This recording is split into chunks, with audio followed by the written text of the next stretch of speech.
Salve galera do YouTube, sejam bem-vindos mais uma vez ao nosso canal Psicanálise e Afins. Roberto Mendonça aqui com vocês na segunda parte do nosso vídeo sobre o aparelho psíquico freudiano da primeira tópica. Sim, está aqui, capítulo 7, item B, se chama regressão, o item. Estamos aí para falar sobre o aparelho psíquico. Ontem nós demos uma pequena introdução, uma introdução histórica, como funciona o livro, como funcionam essas questões. O primeiro modelozinho que o Freud traz, a primeira construçãozinha do aparelho, que só tinha a ideia de um sentido, vou lembrar para vocês, vejam o desenho aí novamente, tem um sentido, tem umas setinhas que mostram que há um sentido, uma progressão, e nós temos também dois polos. De um lado, na entrada, temos aí o PCPT, o esquema perceptivo, e do outro lado temos o M, da descarga motora, ok? O Freud vai complicar um pouquinho esse aparelho. Vamos lá, o que ele vai trazer para a gente? Que as percepções vão gerar traços mnemênicos ou traços de memória, ok? São pequenas marcas, como a gente já viu em outros aparelhos freudianos, né? Pequenas marcas que vão ser deixadas logo no início por essas percepções. Freud vai dizer também que memória é a função que é ligada a esse traço. Eu tenho um traço marcado, mas aquilo não é uma memória, é uma marca, uma inscrição. A memória é a função que está ligada àquele traço, tá bom?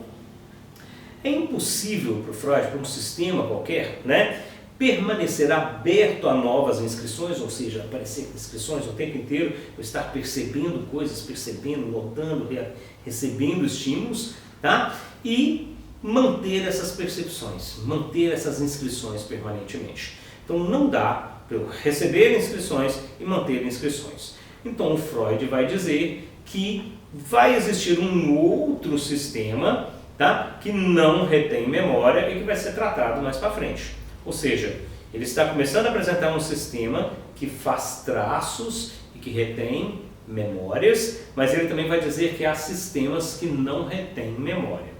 Então vocês podem ver no desenho que está aí, que nós temos a entrada, a percepção, temos estímulos, vamos imaginar uma cena qualquer, eu estou vendo alguma coisa acontecer, estou lendo um livro, estou vendo um filme, estou ouvindo uma música, essa percepção vai entrar e vai fazer traços mnemênicos, vocês podem ver aí, tem um mnem linha, mnem duas linhas, ok? E lá na frente nós temos a descarga motora novamente.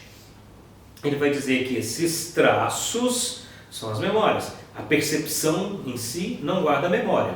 E ele vai dizer também que vamos ter um outro sistema, ele ainda não disse qual é, que também não retém memória, mas vai estar ligado de alguma forma com a tomada de consciência dessas percepções. As percepções vão se ligar entre si nessas memórias. E a essas ligações o Freud vai dar o nome de associações. Isso vai ser extremamente importante para a gente poder entender como é que se analisa um sonho, ou extremamente importante também para a gente entender como se faz uma análise, que é a partir da associação livre que a gente faz análise, não é assim? Ó, o germe, a semente da história está aqui. Vamos continuar. O aparelho, na sua extremidade inicial, PCPT, o perceptivo, ele não guarda memória. E ele vai se ligar à consciência mais adiante, ok? Freud vai dizer que há vias de facilitação que ligam mais facilmente alguns traços mnemênicos entre si do que entre outros traços mnemênicos. Ou seja, tem caminhos que vão ser mais fáceis de seguir. Vamos pensar que eu estou lembrando a letra de uma música, ela vai ser mais fácil de eu lembrar junto com a melodia da música. Então o traço mnemênico da melodia e o traço mnemênico da letra se aproximam. É mais fácil do que eu lembrar o traço mnemênico da melodia com a cor de alguma coisa que eu estava vendo naquela hora. Talvez esteja mais distante da música. Então eu não consigo lembrar em que lugar que eu estava e que cor era a parede do lugar onde eu estava, mas eu consigo associar mais a letra da música com a melodia da música. Então essas são vias de facilitação, esse é um pequeno exemplo dessas vias que vão facilitar a inscrição e as associações que vão gerar as memórias. Os primeiros sistemas mnemênicos, esses mais próximos do PCPT, da entrada no aparelho, eles têm sua fixação por simultaneidade. A gente já falou isso no vídeo anterior, quando a gente estava apresentando o nosso aparelho de inscrição. Freud dizia que essas primeiras marcas eram feitas por simultaneidade, elas aconteciam meio que ao mesmo tempo, era como se elas estivessem todas ali juntas ao mesmo tempo, né? Ele também vai dizer que o que está mais para o outro lado do aparelho, mais próximo do fim do aparelho, da descarga motora, vão se dar por similaridade, ou seja, por coisas que eu consigo aproximar entre si. Então, os primeiros traços minêmicos, por simultaneidade, acontecem em um determinado tempo. Os outros, por similaridade, porque se parecem, porque são mais semelhantes entre si. Eu consigo lembrar várias músicas dos Beatles, porque são similares, me lembram a mesma forma de construir as músicas, a mesma voz, o mesmo timbre dos instrumentos, e eu posso lembrar outras coisas por outros motivos. O Freud vai dizer que a percepção dá qualidades sensoriais para a consciência, mas não grava a memória, ok? Ou seja, eu estou olhando esse livro, eu tenho uma qualidade, ele é verde, sim? Isso me dá qualidade, mas não grava a memória, a percepção não fica gravada. Se eu tiro o livro do meu campo de visão, eu não percebo o verde do livro mais. Ainda que eu possa lembrar que o livro é verde, mas a percepção não está gravada, eu não vejo o verde. Entenderam a ideia? Ok. Freud vai dizer então que as memórias são necessariamente inconscientes, porque a consciência não guarda memória. Então as memórias são inconscientes, mas elas podem se tornar conscientes. Eu posso lembrar de uma coisa a qualquer momento. Se eu peço para vocês, lembra para mim o nome da escola que você estudou no primário. Vocês conseguem lembrar, não é assim? Tá. Então a gente consegue retomar as memórias e ela pode até, vir com mais força ou menos força, mas a gente consegue desde que a gente tenha certos pontos que a gente ataque. Por exemplo, eu peço a sua atenção, eu peço o seu foco para alguma coisa, eu consigo trazer sua memória para aquilo. Ok? Vamos continuar. Essas memórias, apesar de inconscientes, elas produzem efeitos. Elas são marcas que ficam gravadas e direcionam caminhos.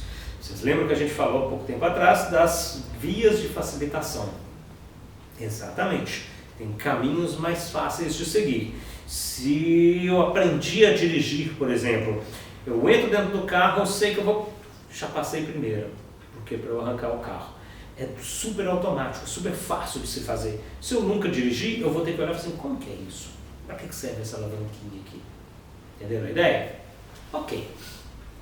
As memórias, quando elas retornam, quando eu peço para vocês para lembrar do nome da escola que vocês estudaram no primário, vocês vão lembrar, mas ela não tem qualidade sensorial. Claro, vocês não veem, eu peço para vocês lembrarem da escola, vocês não veem a escola, vocês não veem a cor da escola. Mas vocês podem ter pequenas nuances disso, mais fracas e tal, se vocês pararem, fecharem os olhos, vou tentar lembrar, a gente consegue lembrar mais ou menos da forma, o lugar. Então a gente consegue ter um pouquinho da qualidade sensorial nessas memórias, mas geralmente elas não têm qualidade sensorial, ok? O que o Freud vai dizer então é que consciência e memória se excluem mutuamente. Ele também já tinha dito isso no aparelho anterior e também, de uma certa forma, no aparelho do projeto, ok? Freud também vai dizer que existe uma instância crítica, está muito mais próxima da consciência do que da percepção, ou seja, está muito mais próximo do fim do aparelho, uma instância crítica.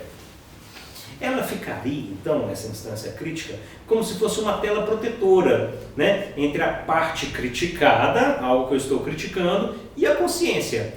E essa consciência crítica, ela é responsável pelos nossos atos de vigília, esses atos de quando estamos acordados, são atos voluntários, conscientes, por exemplo, eu quero pegar o livro, eu quero beber água, eu vou me levantar.